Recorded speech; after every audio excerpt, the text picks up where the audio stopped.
Imagine hearing strange noises in the middle of the night, only to find your computer mysteriously unlocked with a disturbing video playing. In this video, it'll take you through the terrifying true events that unfolded, and why I had no choice but to flee my own home. Stick around because by the end, you'll know exactly what to do if you ever find yourself in this nightmare. And trust me, you don't want to miss the shocking twist that could save your life. It was one of those typical October nights, the kind where the rain sounds outside were soothing enough to almost lull me to sleep.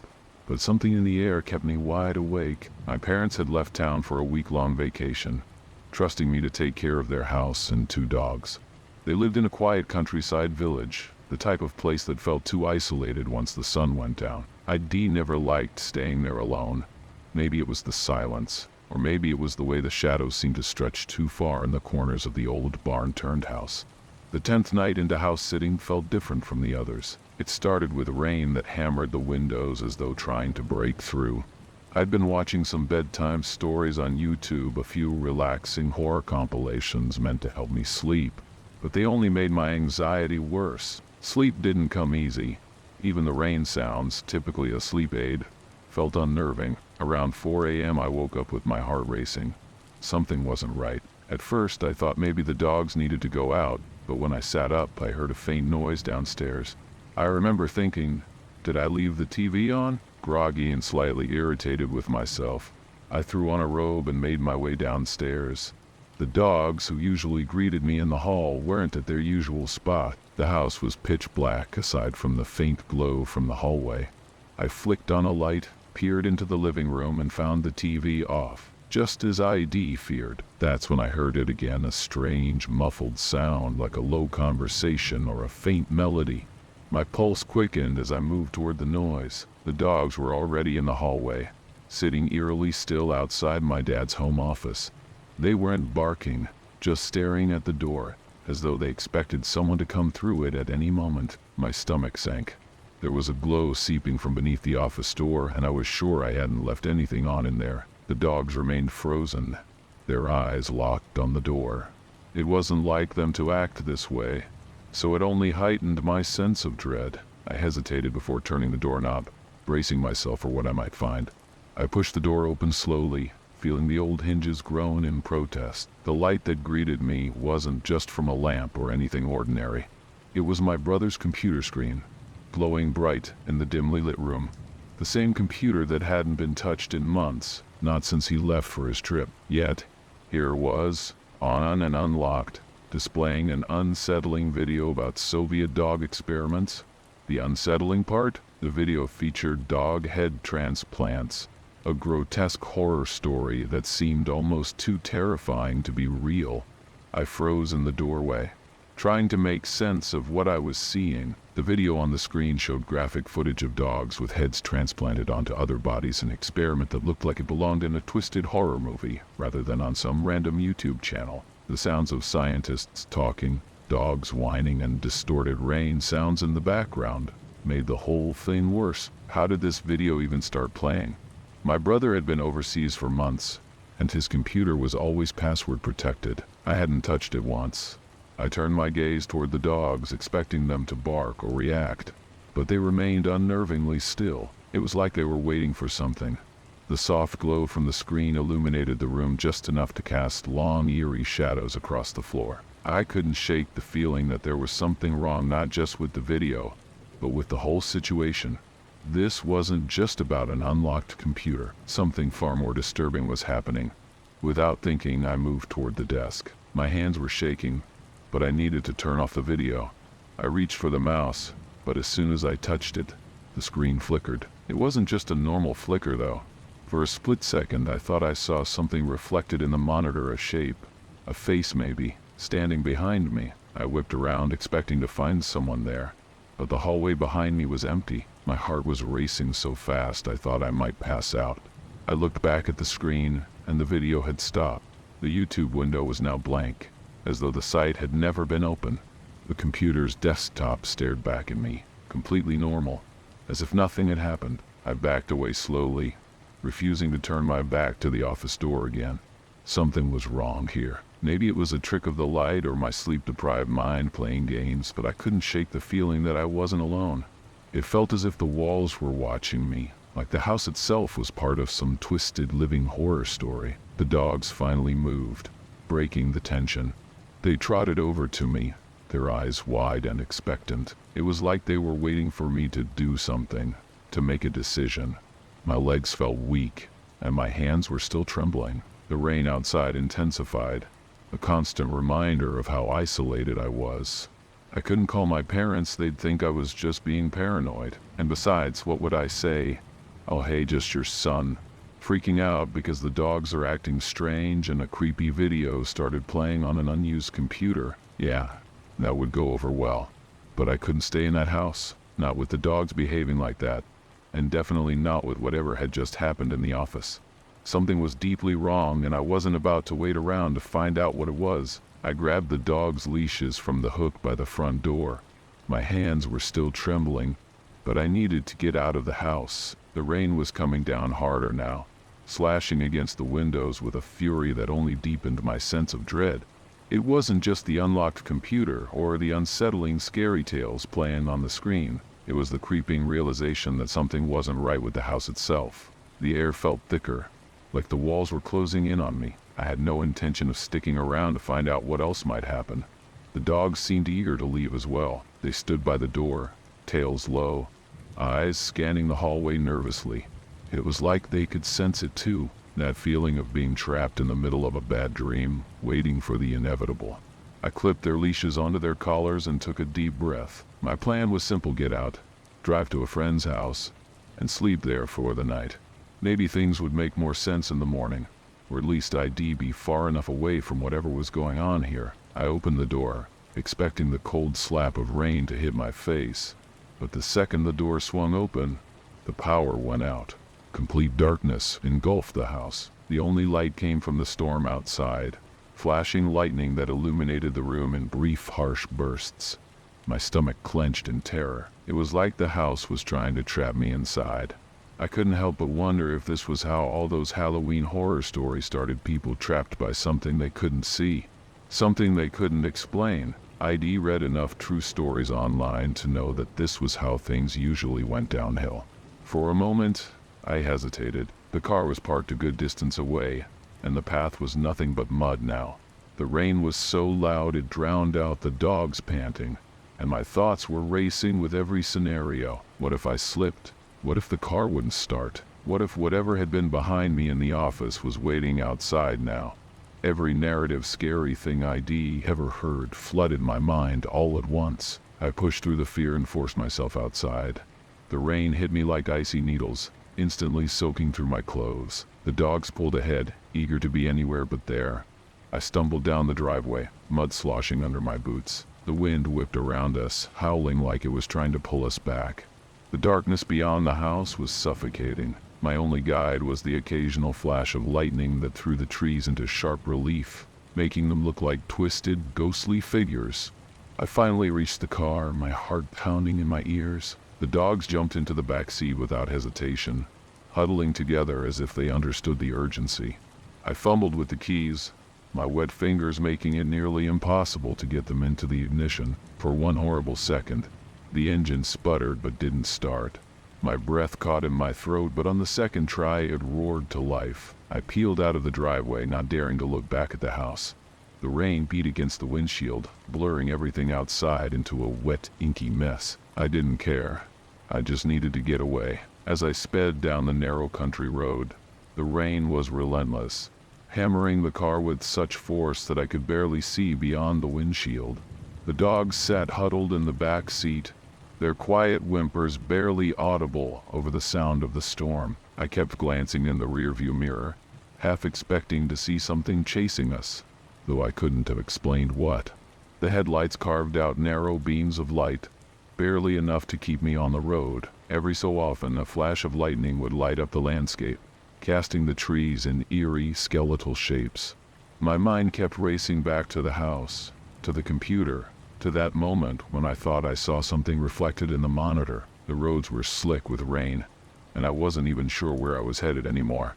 The storm had turned every path into a maze of water and mud, and with no real plan, I just kept driving, trying to outrun the gnawing sense of dread that clung to me. After about 15 minutes, though, something strange happened. The dogs, who had been quietly shivering in the back seat, suddenly went still, their heads lifted in unison, their ears perked, and their eyes locked onto something outside the window. But the dogs didn't look away. They were fixated, as though they could see something I couldn't. I kept driving, but a nagging voice in the back of my head wouldn't let go. I pulled over. As the car idled on the side of the road, I took a deep breath, trying to shake off the creeping anxiety. I told myself it was just exhaustion, but then I saw it in eerie glow, faint but unmistakable, in the distance behind us. It was coming from the direction of the house. My heart dropped. Had I left the lights on? No. The power had gone out before I left. The realization hit me like a punch to the gut. Whatever had caused the computer to turn on, whatever had been in that house with me, was still there. And it wasn't done. For a moment I considered driving back. I could hear my own mind protesting, "What are you thinking? Get as far away from that place as possible." But something inside me needed to know. I needed to see if that glow was real, if there was some rational explanation, or if the house had truly come alive in some twisted, terrifying way. Against all common sense, I turned the car around and started driving back. The dogs began to whine, pawing at the windows as if they could sense my mistake. I knew I shouldn't be going back, but it was too late. I had to face whatever waited for me there. As I pulled into the driveway, my stomach churned. The glow was even brighter now, casting a sickly yellow light across the wet ground. It was coming from the office window, the same place where I had seen the computer screen flickering earlier, but the power was still out. There was no way any light should have been on. I got out of the car, rain soaking me instantly, and approached the house with the dogs reluctantly trailing behind. The light in the window flickered, just like before. It wasn't the computer screen this time. It was something else. I stepped through the front door, the weight of dread nearly suffocating me. The house was deathly quiet, except for the sound of my own footsteps and the rain dripping from my clothes. The glow from the office grew stronger as I moved down the hallway, casting long, distorted shadows on the walls. My hand hovered over the doorknob, trembling, but I forced myself to push the door open. Inside, the office was bathed in that sickly light, but the source wasn't the computer. It was a single, small object resting on the desk. My brother's phone, an old one he hadn't used in years, sat there, screen unlocked, displaying a video of me walking into the office. I staggered backward, my mind spinning. That's when the phone screen flickered and went dark. The room was plunged into complete silence. The dogs whined softly behind me, and I could feel the hairs on the back of my neck rise. The house had shown me something I wasn't meant to see, and now it had gone quiet. I grabbed the dogs and ran. I didn't stop until we were back in the car, driving as far from that house as I could. I didn't care if I left the lights on, the door unlocked, or if the rain flooded the place. I just needed to leave. Whatever had happened that night was something I could never explain. Maybe it was some twisted version of true stories people tell around campfires. Or maybe it was just a figment of my imagination, triggered by exhaustion and fear. But deep down, I knew it was real. I wouldn't be coming back. I never did go back to my parents' house after that night. They didn't ask why, and I didn't offer any explanations. Some stories are better left untold. Ever wonder what you would do if a mysterious pickup truck started following you home? In this video, you'll hear a chilling true Halloween horror story that dives into a night of terror and unexpected twists. If you've ever felt scared on the road, this tale will resonate with you, revealing why you can't ignore that uneasy feeling. Stick around to uncover the shocking ending. You won't believe who the driver really was. The rain was coming down hard that Halloween night, and I can still hear the sound of it, a relentless patter against the windshield that mixed with the dull hum of the engine. My friends and I were doing what we always did after sneaking a few beers, trying to escape the grip of reality, even if just for a few hours. I wasn't drinking though. I was the designated driver for the night, as usual. We were parked at this small empty lot next to a park, taking a break because two of the girls had gotten sick. The rain sounds were almost soothing, in an eerie sort of way. I was standing outside, leaning against the car, keeping an eye on them while they vomited by the side of the road. The other two in the back seat were passed out cold, totally oblivious to everything going on. As I watched the rain pour, the headlights from a vehicle beamed through the sheets of water. At first, I figured it was nothing, just someone pulling in. But the lights didn't dim, and they stayed trained on us, bright and blinding. My stomach tightened as I glanced back, the words "scary stories" from earlier in the night replaying in my mind, like a broken record. I couldn't shake the feeling that something was off. I squinted into the rearview mirror, trying to see who was behind the wheel. The truck was big, an old pickup, maybe something from the 80s or 90s, but it was hard to tell through the rain and the beams. I thought it might be a cop at first. You know, one of those late-night park busts where they catch you drinking, and that's it, you're done for. So I told the girls to hurry up, clean themselves up, and get back in the car. But the truck didn't move. It just sat there, lights glaring, like it was watching us. I kept expecting someone to get out and approach, but no one did. My nerves were on edge, but I tried to keep it cool. I got back into the driver's seat, closed the door, and told myself it was nothing. We'd head out, no problem. But as I pulled onto the road, the pickup followed us. It was the kind of stuff you'd hear in true Halloween horror stories, the kind you laugh about after the fact.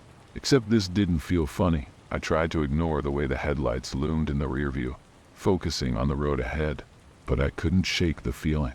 I took a few quick turns, figuring the truck would back off. Maybe they were going the same way, right? But it didn't. It stuck to us like glue. Every turn, every street. It was like one of those scary tales you hear late at night when the rain sounds are the only thing keeping you from losing it. But this was real. And the longer it went on, the more real it got. My friends in the back started waking up, groaning about how fast I was going, but I didn't care. All I wanted was to get us out of there. I took another sharp turn, my heart thudding so loud it drowned out the rain. The headlights stayed close, never faltering, always in that same suffocating rhythm. My hands gripped the steering wheel tighter than ever, knuckles white. I could hear one of the girls in the back asking what was going on, her voice shaky, but I didn't answer. How could I explain the sleep horror that was happening in real life? We weren't just running from someone, we were being hunted. We pulled over again. They needed to puke once more, and it was either stop or let it happen inside the car. As they stumbled out, still groggy and unsteady, I kept my eyes on the pickup, which had parked behind us again. Its high beams pierced through the darkness, illuminating everything except the face of the driver. But then I saw him, clear as day through the rain-streaked mirror. An older guy, probably in his 50s, with a wild, unkempt beard. He wasn't moving, but I could see his hands shifting, reaching toward the glove compartment. The moment I saw that, every horror story I'd ever heard about crazy people out on the road flashed through my head. I didn't want to panic my friends, but I knew I had to get us out of there now. "Get back in the car," I hissed at them, trying not to let my voice shake. One of the girls was still half out of it, mumbling something about needing more time. But I wasn't having it. "Now," I yelled, and finally they scrambled back in. I didn't wait for them to settle. I slammed my foot on the gas, the car jerking forward onto the slick road. The pickup hesitated for a second, then lurched forward, its lights still glaring. By now my pulse was racing. My friends were freaking out, asking what was going on, but I could barely focus on their words. All I could think about was getting away from this guy. Why was he following us? What was he reaching for in that glove compartment?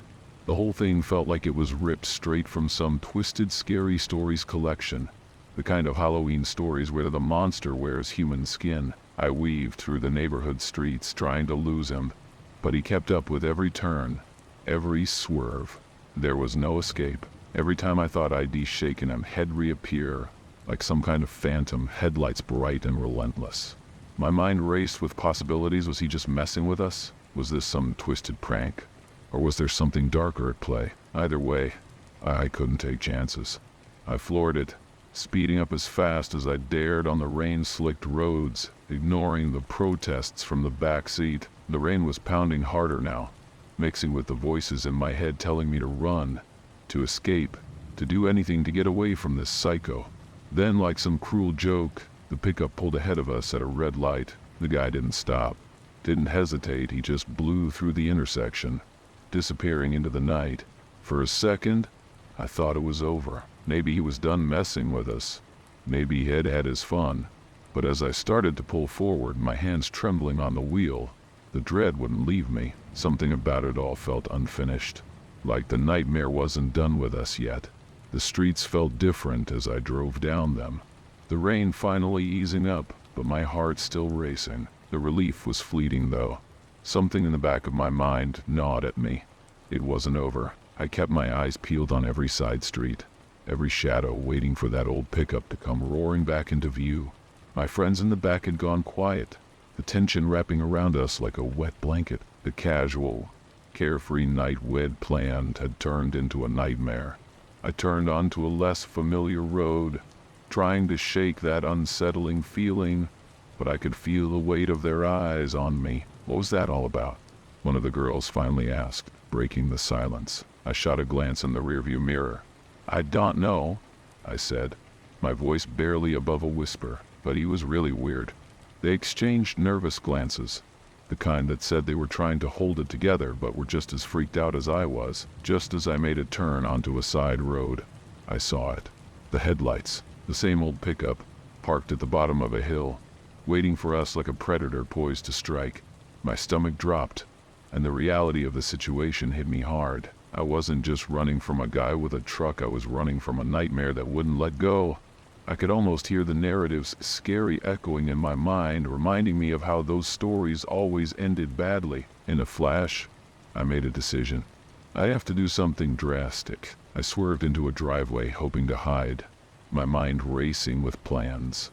We sat in silence, breathing heavily, hearts pounding. We were parked in the dark, and the rain had turned the world outside into a blurry mess. It felt like we were in a horror movie, waiting for the next terrifying moment to unfold. What if he finds us? One girl whispered, her voice quivering. I shook my head, trying to reassure her, but I felt the weight of doubt settle over me. After what felt like an eternity, I peered out the window, the rain easing up to a light drizzle. There was no sign of the pickup, and maybe, just maybe, we'd escaped. But as I turned the key in the ignition, I felt that familiar knot in my stomach. We needed to get back on the main road. I put the car in gear and we slipped back onto the street, praying we wouldn't run into him again. We took a deep breath as we rejoined the main road, but the moment of relief was short-lived. Just as I was about to relax, I saw him. The pickup was waiting for us again, parked at the bottom of the hill, and my heart sank. The guy behind the wheel was leaning back, his face obscured by the darkness. I wanted to scream, to yell at my friends to run. It felt like a scene from a scary compilation, where everything builds up to that final confrontation. But this was real life, and I had no idea what this guy wanted from us. My foot instinctively pressed harder on the gas pedal. The engine roared to life, and I felt a rush of adrenaline coursing through my veins as I tore down the road. The headlights of the pickup lit up the darkness behind us, but this time I wouldn't let it intimidate me. This was a nightmare, a real-life scary tale, and I was determined to wake up from it. My friends were silent now, clutching the seats, their faces pale under the dim glow of the dashboard lights. I could sense their fear, and it amplified my own. The rain started coming down heavier again, and I had to squint through the windshield to see. What do we do? One of them finally managed to ask, her voice shaking. I shot a glance in the rearview mirror, but the pickup was still there, looming like a dark cloud. "We drive," I replied, trying to keep my voice steady. "We just keep going." But deep down I knew this was more than just a drive home. This was a chase, and we were the prey. I took another turn, praying the winding roads would lose him. My mind raced, thinking of all those true stories I'd read where people found themselves in similar predicaments. Every flicker of headlights, every sound of tires on wet pavement sent chills down my spine. I could feel my heart pounding in sync with the rain hitting the car, each drop a reminder of our perilous situation. My mind was a whirlpool of panic and instinct, driving faster and faster, yet knowing the inevitable might still be waiting for us. After several twists and turns, I spotted lights ahead, red and blue flashing in the distance. Relief washed over me. The cops. If I could just make it to them, we'd be safe. I veered toward the commotion, nearly skidding to a halt as I approached the scene of the massive accident. My hands trembled as I slowed down, glancing over my shoulder. The pickup truck had slowed down as well, but the driver wasn't going to give up easily. He roared past me, running a red light right in front of the police. A reckless act that left me speechless. In that moment, everything felt surreal. I had narrowly avoided a collision with the law, but the danger was still right behind me. I watched as the pickup vanished into the night, leaving a trail of uncertainty. The police hadn't seen him, but they were about to notice the chaos that had unfolded. My friends erupted in a mix of relief and disbelief, and I couldn't help but let out a shaky laugh that turned into a nervous giggle. "We made it," I whispered, but the laughter felt hollow, echoing the nighttime stories I'd read, tales of close calls and narrow escapes. As we pulled into the police area, I felt the tension start to melt away, but the night lingered in my mind. I knew I'd be haunted by that pickup, the driver's face obscured in shadows, the unknown reason he had followed us. I glanced back one last time before merging into the safety of the flashing lights. This was a night that would linger long after the rain had stopped, a night that would forever be etched in my memory, just like those relaxing horror stories that always left me with a feeling of dread, even when the pages were closed. But we were safe now, at least for tonight. Are you tired of feeling like you're living in a horror story? In this video, I am sharing the eerie tale of the twisty tie lady who turned my family's new condo into a playground of the strange. You'll discover how one woman's quirky obsession became a source of unease and mystery. Don't miss out on the surprising twist that changed everything. We'll dive deep into what these twisty ties really meant and how they transformed our lives forever. It was about 12 years ago when my family moved into a condo that had once belonged to a family friend. The place had character, filled with remnants of the past. The woman who lived there before us had passed away peacefully, but rumors about her dabbling in witchcraft floated around. While I didn't believe in curses or hexes, her collection of strange artifacts made me uneasy. She seemed friendly enough, at least in stories, but the air had a chill that never quite left, even on the warmest days. From the moment we stepped in, it felt like the condo had a heartbeat, a presence lurking just beyond the walls. My parents kept most of her furniture, which was a mix of vintage charm and oddities. It took time to settle in, but soon we started noticing something bizarre. Twisty ties. They began as a quirky curiosity, a harmless oddity. It was like someone had played a prank, scattering those little bread tie things all around the house. They'd show up in the strangest places. The coffee table tangled in the cords of appliances, and even once on my toothbrush. Each time, it was a head scratcher. What was even weirder was how these twisty ties didn't seem to come from us. They were unique in shape and color, as if they had been strategically placed to catch our attention. It was never a terrifying moment. Instead, it felt like a playful riddle waiting to be solved. My family would joke about it, each of us blaming the others for this strange phenomenon. "You must be the one leaving them," became a running joke, and soon we affectionately dubbed her the twisty tie lady. The ties piled up in my nightstand drawer, each one a little trophy from our ongoing mystery. I couldn't help but wonder about the significance of these little things. Why twisty ties? Was there something I was missing? Some hidden meaning in those mundane objects? I spent nights researching, diving into the world of witchcraft and superstition, looking for any connection to twisty ties. Surprisingly, I found nothing, just empty pages filled with theories about spirits and rituals that didn't resonate with my simple suburban life. As time passed, I learned from a friend that the lady who had lived there would save her twisty ties, turning them into a sort of inside joke with her daughter. That made it all feel different. Perhaps these little trinkets were a way of saying she was still there, her spirit echoing through our lives. It made sense in a strange, comforting way. This wasn't a horror story. It was just a bizarre connection to a life that had once filled those walls with warmth, now transformed into a peculiar memory that still made us chuckle. The air felt lighter, and the condo transformed from a mere house to a home filled with our own ghostly tales. As October approached, the air turned crisp, and the leaves painted the ground in shades of orange and gold. Halloween was just around the corner, and with it came an uneasy excitement. My parents were busy preparing for a family gathering, while my sister and I were engrossed in decorating the condo. Pumpkins adorned the porch, and cobwebs hung from the corners like faded memories. The twisty tie lady had become a beloved part of our Halloween lore. We would laugh and tell stories about her while we set up. It was comforting, and our bond grew stronger with each tale. Yet amidst the festive atmosphere, something felt different this year. There was an underlying tension, an anticipation that made my skin prickle. One evening, while we were watching horror movies, the sound of rain began to drum against the windows. The rhythmic patter mixed with the eerie ambiance of the film, creating an unsettling mood that seeped into our bones. It was the kind of weather that made you want to curl up in a blanket and hide from the world, but it also stirred a strange curiosity within me. As I glanced around the living room, I couldn't shake the feeling that something was off. It was just a twisty tie, I told myself, but it was the sheer number of them that was beginning to feel overwhelming. I noticed more and more had appeared over the last few days. They had begun to take on a life of their own, popping up unexpectedly, almost like they were deliberately trying to engage with us. I caught myself looking for them, scanning surfaces for any new additions. It was a silly obsession, but it felt oddly significant. That night, I was jolted from sleep by a peculiar noise, a soft rustling, like fabric being pulled across a surface. My heart raced as I sat up, straining to listen. The rain had intensified, becoming a symphony of chaos outside, while inside, there was only silence.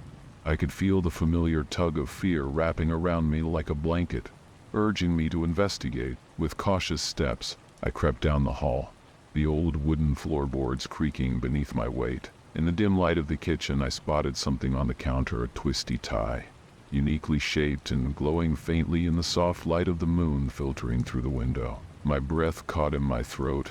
It was almost as if it was waiting for me, a silent invitation to confront whatever was happening in our home. I couldn't help but wonder if this was the twisty tie lady reaching out, her presence lingering in a way that both intrigued and terrified me.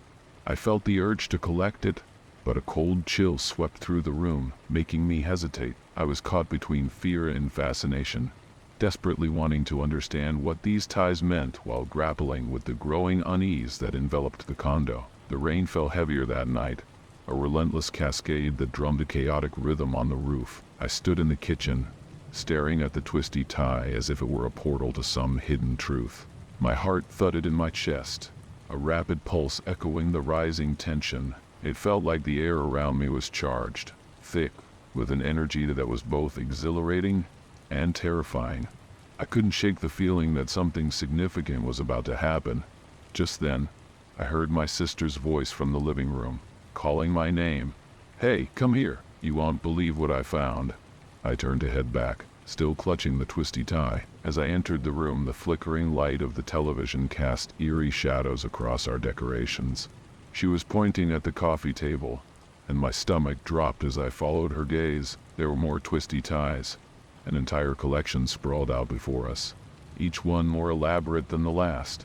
They looked like tiny works of art, each color and shape meticulously arranged, as if someone had been preparing a display. "Do you think it's Mom or Dad playing a prank?" she asked, her brow furrowed in confusion. I shook my head, the unease in my gut growing stronger. This was beyond anything we had ever experienced. The twisty ties were becoming too numerous, too intentional. It was as if the twisty tie lady was trying to tell us something, to communicate in her own peculiar way. We spent the next few minutes examining each tie, whispering theories to one another. As we chatted, I felt a sudden chill sweep through the room, causing me to shiver involuntarily. "Did you feel that?" I asked, and she nodded, her expression mirroring my unease. The warmth of the moment seemed to evaporate, replaced by a thick fog of apprehension. I glanced toward the hallway where shadows danced, and the sound of the rain seemed to transform into whispers. I knew it was my imagination, but the air felt alive, pulsing with an urgency that demanded attention. "We should collect them all and put them away," I suggested, trying to shake off the dread settling over us. But as I reached for the closest tie, a loud crack of thunder rumbled outside, rattling the windows. We both jumped, exchanging wide-eyed glances that spoke volumes. My heart raced as the lights flickered, plunging us into darkness for a brief moment. Just as suddenly as it had vanished, The power returned, but a sense of foreboding lingered. The rain continued its furious descent, and in the back of my mind, I wondered if the storm was merely a coincidence, or if it was something much more significant, something entwined with the presence of the twisty tie lady. Are you prepared to hear a true Halloween horror story that will keep you on the edge of your seat? This video takes you inside a cul-de-sac where a family's ordinary night spiraled into a gripping tale of suspense and fear. You'll discover the chilling events that unfolded as darkness fell, and you'll want to know how it all ends. Trust me, you won't want to skip the shocking revelation that ties this story together. I live in a small cul-de-sac, tucked away in the middle of nowhere. The nearest neighborhood is over 4 miles away, so when winter hits, it hits hard. A few years ago, we got over 1.5 feet of snow overnight.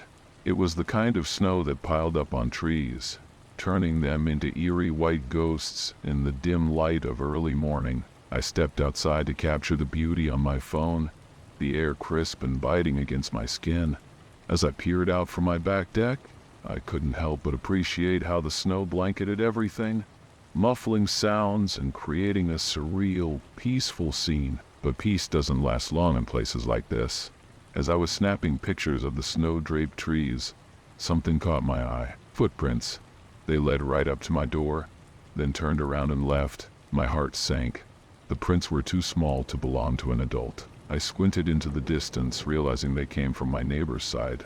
At first I thought it was just one of their more delinquent kids playing a prank, especially since I noticed my sledding tube on the railing was popped. I figured I'd wait until later to mention it.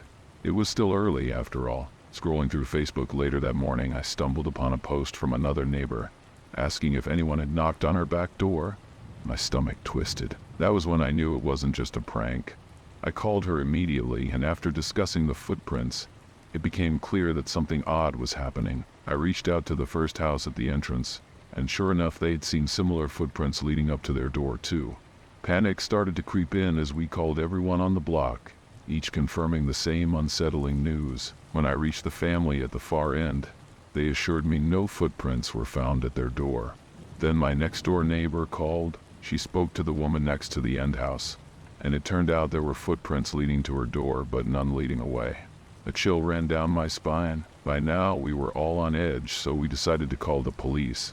When we did, they informed us that the roads were still unplowed, and they couldn't send a plow truck. Frustrated, we shared our concerns, but it was the frantic tone of the woman next door that sent us into action. While we waited, one of the husbands across the street texted her, offering to invite her over. He came by, and she hurriedly left with him. The rest of us set up hunting cameras facing all possible exits. As night approached, our fears only grew. Around 7 p.m., a plow truck finally arrived, along with 3 police cars. The couple she was staying with, and she returned to her house, standing at the doorway while the police searched the premises. The tension was palpable, each minute stretching longer than the last. We could hear muffled conversations and shuffling, but no one dared to move. After a thorough search, the officers found nothing until they decided to check the basement again. Only one officer came back up. He pulled her aside, and we could hear her crying, the sound echoing through the cold air. A group of us started toward the door, but several police confronted us, blocking our path. We found someone hiding, one of them said, their face grim. The air shifted, thick with dread. A few minutes later, a scruffy man, kicking and screaming, was led out in cuffs. He had been hiding in a small cover opening in the stairwell, a spot the woman hadn't even known existed. We later learned he was a thrill-seeking junkie who had fled from a fight with his roommate. Stranded in our unplowed roads, he thought he could seek refuge in an empty house, but he picked the wrong one. The woman was shaken, staying with friends for a long time before feeling safe enough to return home. That summer, she sold her house. It was a stark reminder of the unknown lurking just outside our doors. A haunting thought, really, that in our cozy little cul-de-sac, there could be dark secrets waiting to be uncovered. Just another entry in the collection of horror stories that seemed to haunt our neighborhood. In the days that followed, the initial shock began to settle like the snow on the ground. The chilling incident became the talk of the cul-de-sac. I found it hard to shake the unease that clung to me like a wet blanket. Each time I passed by my neighbor's house, the memory of that man in cuffs would flash through my mind. The frantic cries of the woman echoed, a haunting reminder of how close we had all come to something terrible. It felt surreal that such a terrifying event had unfolded in our seemingly quiet neighborhood. One evening, as I sat on my back deck, the snow began to melt, leaving the ground muddy and treacherous. I listened to the rain sounds as they tapped gently on the roof. It was soothing, yet I couldn't help but feel an undercurrent of dread. I pulled my phone out to scroll through more updates. I stumbled upon a group chat filled with neighbors discussing the latest developments. Someone had shared a video of the police apprehending the man, but my attention was caught by something else. There were whispers of strange happenings before the footprints had appeared, reports of weird noises at night, a sense of being watched, and shadows flitting by windows. I felt a knot form in my stomach. Had I really been oblivious to all of this? I thought back to the eerie stillness that night, the way the snow had muffled all sounds. Could there have been something more sinister at play? I decided to reach out to the woman who had been directly affected. She was a bundle of nerves, but I felt compelled to hear her story, to understand the fear that gripped her. When I called, her voice trembled as she recounted the night. "I kept hearing these strange sounds," she said, her breath shaky, like someone was trying to get inside. I thought it was just my imagination, but the feeling wouldn't go away. As she spoke, I could hear the remnants of fear lacing her words. Then I saw the footprints the next morning. It was like a nightmare, a scene out of a scary compilation. The reality of the situation hit me hard. This wasn't just an isolated incident. It was a culmination of fear that had been building for some time. I wondered how many other families had experienced similar nighttime stories. As I hung up, I felt a strange mix of emotions: anger, fear, and a determination to confront whatever it was that lurked in the shadows of our quiet cul-de-sac. That night, as the rain continued to fall, I lay awake, haunted by the stories swirling in my mind. What had I missed?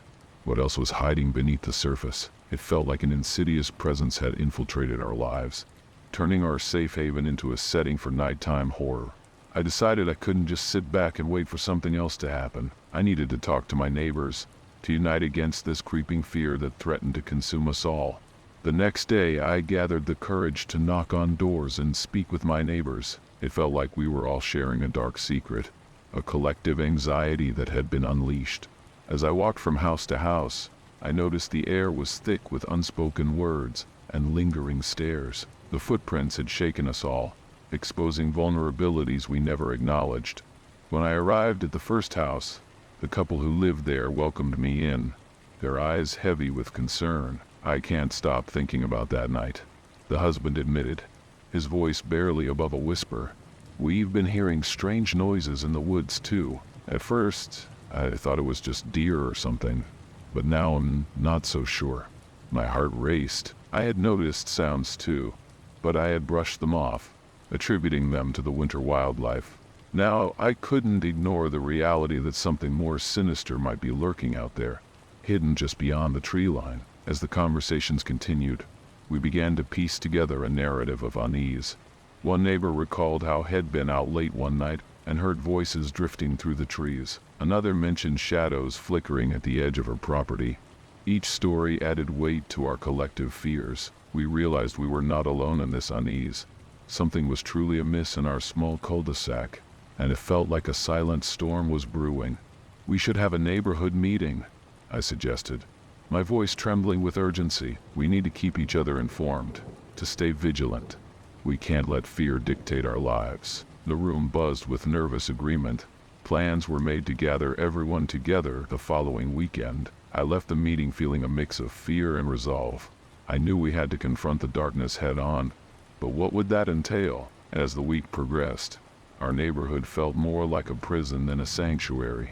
The usual sights and sounds of life had dimmed, replaced by a heavy silence that seemed to swallow us whole. I spent my nights staring out the window, rain sounds echoing in my ears, waiting for a sign of something lurking in the dark. Each time I heard a branch snap or a gust of wind whistle through the trees, my heart would race, wondering if the stories we shared were somehow calling forth the very horror we feared. By the time the meeting arrived, anxiety filled the air.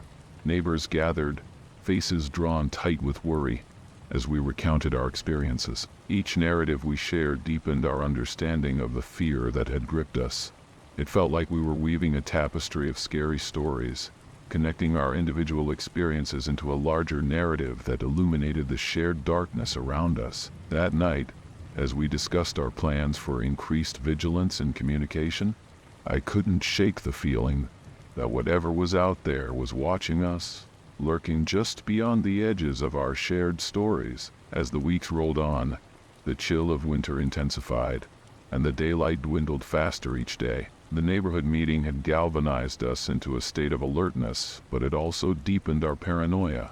We'd set up a group chat to share updates, and it felt like every night brought a new scary tale to the table. One neighbor mentioned hearing tapping on their windows. Another reported seeing a figure darting between trees. Each notification was met with a mix of dread and disbelief. Were we truly experiencing these events, or had our minds conjured ghosts out of the chilling air? One evening, the temperature plummeted, and a dense fog rolled in, shrouding our cul-de-sac in an eerie silence. I could hear the rain sounds creating a rhythm against my window, and it wrapped around me like a soft, unsettling embrace. I decided to step outside, convinced that the fresh air would clear my racing thoughts. As I stood on my deck, the fog pressed close, swallowing everything beyond a few feet. The world felt impossibly small, and an unnerving feeling settled in my stomach. Then, I heard a faint sound like muffled footsteps crunching through the snow. My heart raced. Was I imagining things? I strained to listen, and there it was again, followed by a rustle that seemed to come from just beyond the tree line. Panic rose in my throat. I turned to go back inside when I spotted movement in the fog. My breath hitched. I couldn't make out any details, but there was definitely something moving, something that didn't belong. In a moment of instinct, I darted back inside and grabbed my phone, the screen illuminating the dark room like a beacon. I quickly typed a message into the group chat. Anyone else outside? I think I see something in the fog. It felt like an eternity as I waited for a response, my mind racing with possibilities of what could be lurking out there. Was it the thrill-seeking man from before, or something even more sinister? The panic within me urged me to lock the door and stay inside, but I felt an overwhelming need to know. My phone buzzed. Coming over, read the message from one neighbor. I held my breath, torn between wanting company and fearing that our collective fear was about to spiral out of control. Moments later, there was a loud knock on my door. I opened it to find the neighbor, wide-eyed and breathless. "Did you see it?"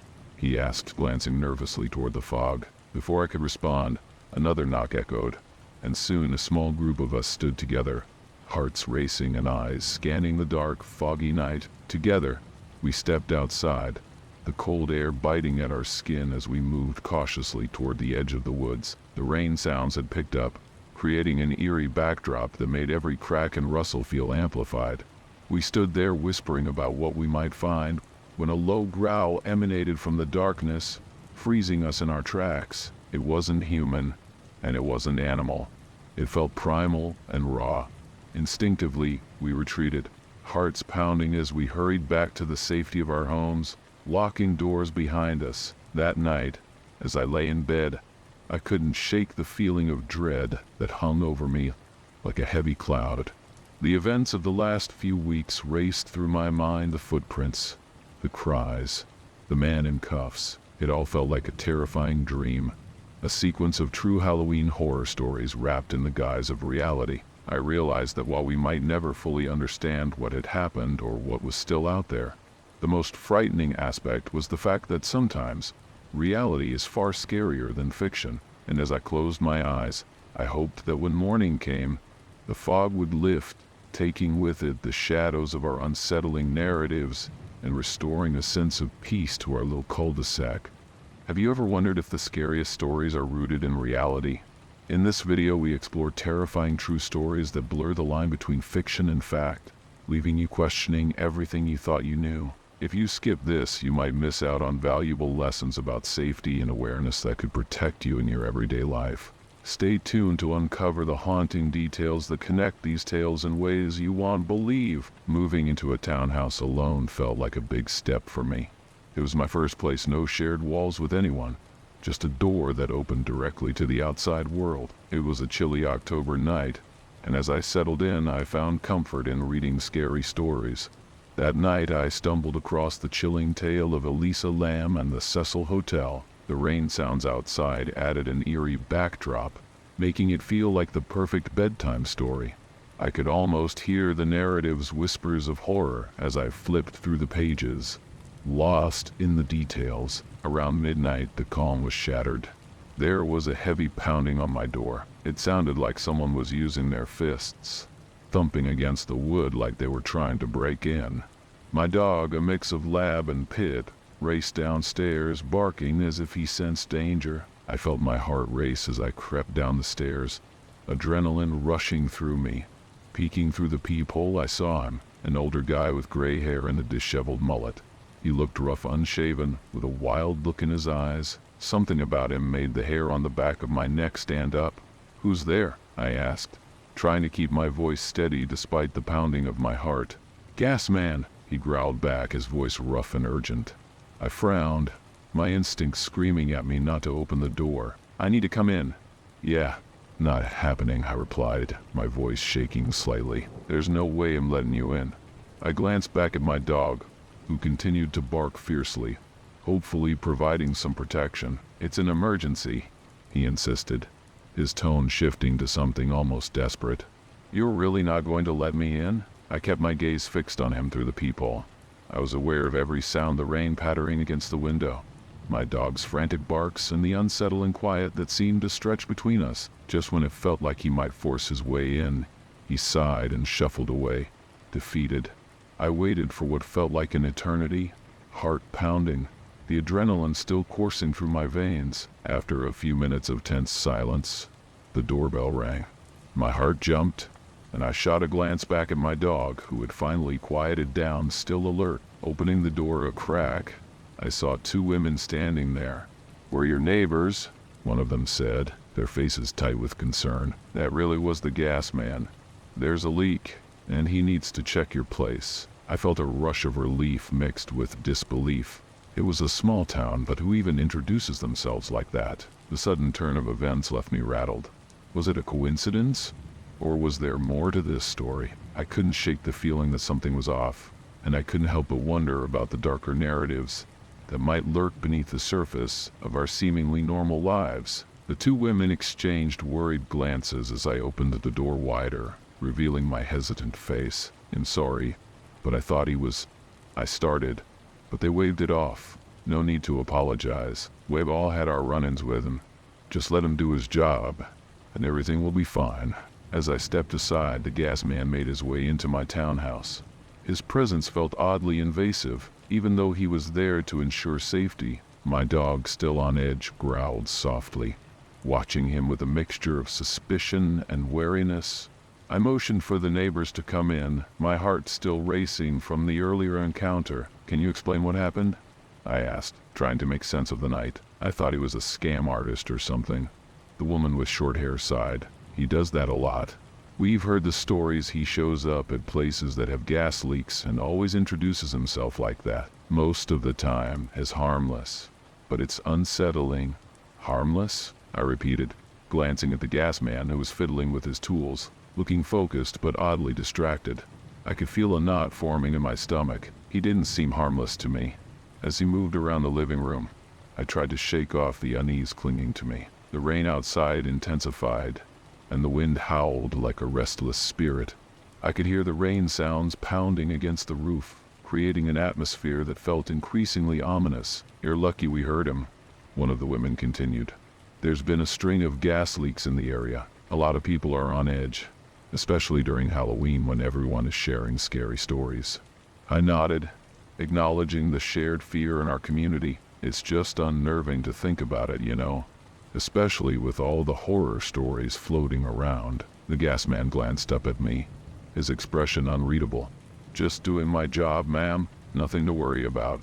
Still, I couldn't shake the feeling that something wasn't right. My dog's low growl returned, a constant reminder of my unease. As the gas man continued his work, I busied myself with small talk, trying to keep the atmosphere light. "So, do you all have any Halloween plans?" The other woman chuckled. "Oh, you know, just the usual. We'll share some scary tales over pumpkin spice lattes. It's what we do to unwind." I forced a smile, but the words felt heavy. Scary tales. I'd rather not think about any more true stories tonight. It was strange how easily the night had shifted from a quiet evening of reading to having strangers in my home, questioning everything I thought I knew. Finally, the gas man finished up and assured me everything was fine. "You're good to go," he said, but I noticed the lingering shadow in his eyes. I had to wonder if this was just the beginning of a much more unsettling narrative that I stumbled into. Once the gas man left, I closed the door, still feeling the remnants of his presence lingering in the air. The neighbors exchanged glances, and I sensed the shift in their demeanor. "Are you okay?" one of them asked, concern etched on her face. "He can be unsettling. Yeah, I just didn't expect him to show up like that." It felt strange. I took a deep breath, trying to calm my racing heart. The rain continued to pound against the windows, a relentless reminder of the night's events. I thought I was just being paranoid. "Trust your instincts," the other woman said softly. "Sometimes those instincts are all you have." I nodded, appreciating their concern but feeling a little foolish for my earlier anxiety. After some small talk, they finally left, leaving me alone in my townhouse again. I poured myself a cup of tea, hoping to drown the unsettling feelings with warmth and comfort. But even as I settled back down to read, the shadows in the room felt darker. The rain sounds outside grew heavier, almost drowning out the noise of my thoughts. I tried to focus on the pages of my book, but I kept replaying the earlier events in my mind. What if there really was something more to that encounter? What if it wasn't just about the gas leak? A knot twisted in my stomach as I considered the implications. Just then, a loud bang echoed through the house, making me jump. I glanced around, my heart racing again. "Just the wind," I muttered to myself, but doubt crept in like a thief. My dog perked up, ears alert, and I instinctively grabbed my phone, considering whether to call someone for reassurance. I glanced at the clock. It was just past 1 a.m. Deciding that maybe it was time to head to bed, I turned off the lights and crawled under the blankets. But sleep wouldn't come. My mind raced, replaying every detail of the evening. I tried to think of relaxing horror stories to lull myself to sleep, but every time I closed my eyes, I could still see the gas man's face, those wild eyes, that disheveled hair. Finally, as the rain continued to pour, I began to drift off. Just as I felt myself falling into that delicate realm between wakefulness and dreams, a knock shattered the silence. My heart plummeted as I sat up straight in bed, pulse racing. Could it be him again? No, it couldn't be. I held my breath, waiting for the sound to repeat, hoping it was just my imagination playing tricks on me. But the knock came again, louder this time, more insistent. Panic surged through me. I glanced at my dog, who was still alert, eyes wide. "What should I do?" I whispered to him. "Should I ignore it? Call the police?" The knock echoed through the house, each thud resonating deep in my chest. I couldn't sit still anymore. Grabbing my phone, I crept toward the door, the weight of dread settling heavily in my stomach. With my heart pounding in my ears, I pressed my back against the wall beside the door, holding my breath. My fingers trembled as I gripped my phone tightly, ready to dial for help if necessary. "Please let it be nothing," I whispered, more to myself than my dog, who was now sitting in front of me, a protective stance that felt oddly reassuring. Another knock came, this one sharper, like a fist striking wood. The sound echoed through my small townhouse, cutting through the heavy silence of the night. I felt a cold sweat break out on my forehead. I wasn't sure how much longer I could stand there, frozen in fear. "Who is it?" I finally called out, my voice shaky and weak, betraying my growing panic. No response came, just silence. The rain continued to drum against the roof, creating a rhythm that matched the frantic beating of my heart. I considered my options. If it was the gas man again, or worse, someone else altogether, would I be safe? After what felt like an eternity, the knock came again, but this time with a sense of urgency that sent a shiver down my spine. "Open up! It's the gas man. I need to check the gas." The voice was raspy, and although it echoed the earlier warning, something about it felt off. I squinted through the peephole, half expecting to see that same disheveled figure, but instead, All I could make out was a shadow moving just beyond my vision. "And not opening this door," I shouted back, trying to sound more assertive than I felt. My instincts screamed at me to back away, but my curiosity was also piqued. "Please, you have to let me in. It's important." The urgency in his voice was palpable, raising the stakes of the moment. The wind howled outside, rattling the windows and amplifying the sense of dread hanging in the air. What if it was real? What if there truly was a gas leak? The longer I stood there, the more I felt my resolve weakening. "You can't stay out there. It's dangerous," I called back, but fear anchored my feet to the floor. A voice in my head screamed that I should call for help, that I should have done that already. But the thought of leaving my dog alone in the house filled me with dread. Suddenly, a loud crash resounded from the back of the house, making me jump. It felt like my heart stopped. I glanced back, my instincts telling me to check it out, but I couldn't shake the feeling of impending danger looming at my front door. "Open the door!" The gas man's voice had shifted to a low growl, his urgency turning to something darker. I realized then that the facade had dropped.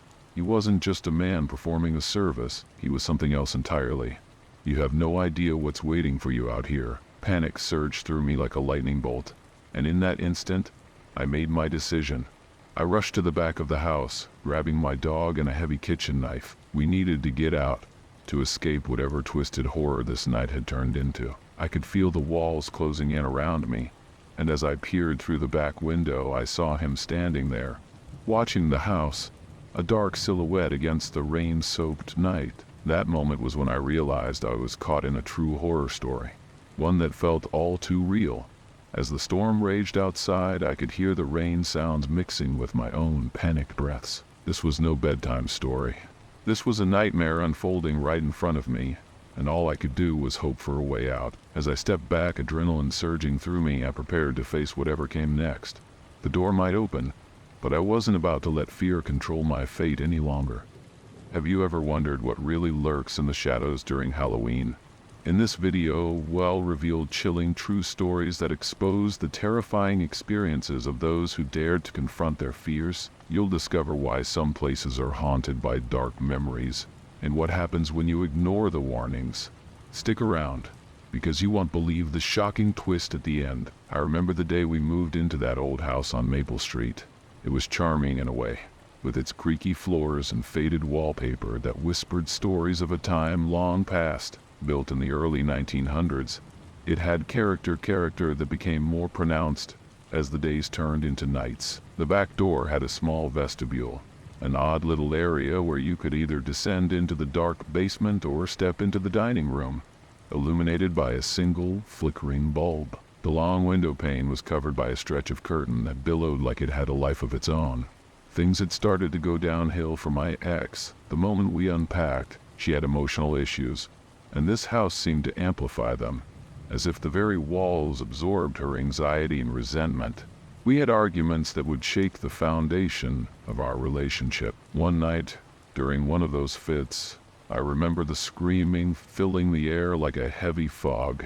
It was almost comical how the mundane bickering escalated into something out of a horror story. Then came the slamming. It started softly, like a distant echo, but soon it morphed into a chaotic rhythm, a frantic slam, slam, slam coming from the vestibule. My heart raced. We dropped to the floor and peered through the uncovered bottom window pane. The basement door was swinging open and shut violently, as if it had a will of its own. The rhythmic pounding matched the storm brewing outside, with rain sounds cascading against the windows like a sinister lullaby. The tension crackled in the air, thick enough to cut. It wasn't just the noise, it was what came after. A loud, resounding slam echoed from below, like someone had taken a sledgehammer to the floorboards. It never felt fear like that. My instincts screamed for me to run, but curiosity kept me rooted. I stood, heart pounding, and slowly opened the door. The basement door swung wide once more, then fell silent. I grabbed a flashlight, my hands trembling as I descended the staircase.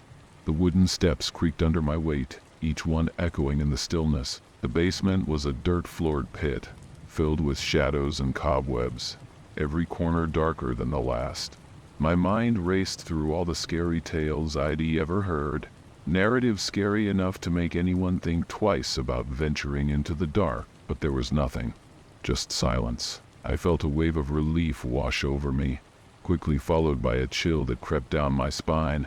I turned back, locking the door behind me, but even then, I couldn't shake the feeling that something unseen was lingering in the air. The next few nights unfolded like a chilling bedtime story.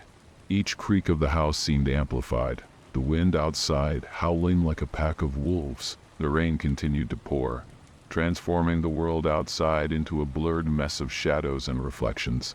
I often found myself lying awake, listening to the rain sounds against the roof, a sort of sleep aid that did little to ease my racing mind. I tried to tell myself it was just the house settling, but deep down, I felt an unsettling presence, one that responded to my ex's emotional turmoil. My ex would have episodes where she'd lash out at me, and every time she did, the house felt alive, vibrating with a strange energy. I couldn't explain it.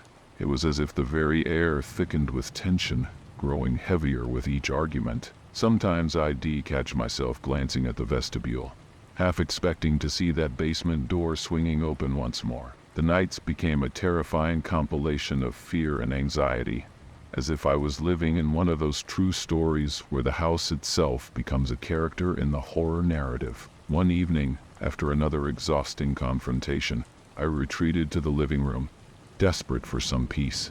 I turned on the television, flicking through channels until I stumbled upon a documentary about haunted places. They spoke of energies trapped in old houses, how they reacted to the emotions of those who lived within.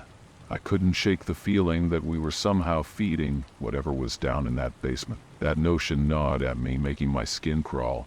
I switched it off and tried to distract myself with sleep horror stories, but my mind wouldn't settle. Later that night, just as I was starting to drift off, I was jolted awake by a loud crash. My heart raced as I shot up, scanning the room. My ex was fast asleep, unaware of the chaos outside our little bubble. I crept to the vestibule, dread pooling in my stomach. As I peered through the window pane, the basement door stood ominously closed.